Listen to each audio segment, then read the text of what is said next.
Muy buenas noches, bellas del folclore. Mi nombre es Maricielo Gallegos. Mi carrera musical comenzó en el 2019. He nacido en Lima, pero tengo raíces de Concepción y de Pampas, Tayacaja, Guaribamba, por parte de mi papá. Concepción pertenece más que nada al Valle del Mantaro. Es una zona plana con muchos árboles. Hay bastante ganadería. La parte de mi familia y mi mamá tiene bastantes vacas. También sacan bastante leche. Y en la parte del pueblo de mi papá son cerros, pero es muy bonito porque hay bastantes cosechas. Todo es muy lindo porque allá me gusta estar en el campo, compartir con mi familia que todavía está viviendo allá. ¿Y dónde radicas actualmente? Yo he nacido en Lima y siempre he vivido acá en Lima, en Villa El Salvador. Y en tu repertorio de canciones, ¿qué géneros musicales encontramos? Encontramos desde tunantadas, huaynos, santiagos, carnavales, tipaquis, carnavales ayacuchanos, parrandas, pascuas también canto porque más que nada mi papá es de allá de Guaribamba y cantan las pascuas de los abuelitos de Guaribamba. ¿Quién escribe tus canciones? La gran mayoría las escribo yo, pero otras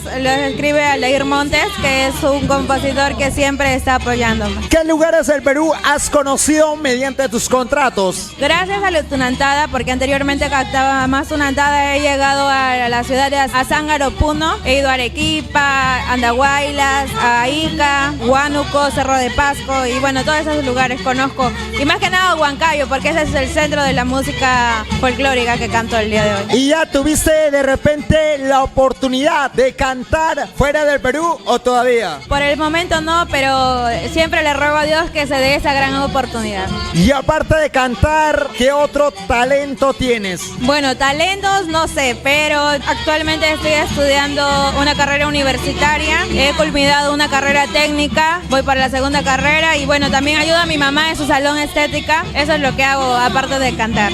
¿Cuál es tu edad, tu fecha de cumpleaños? Tengo 25 años, yo he nacido en el 3 de septiembre del año 99. Queremos saber los números para contratos. Los números para contratos son al 93 91 34 577 y al 99 99 68 005.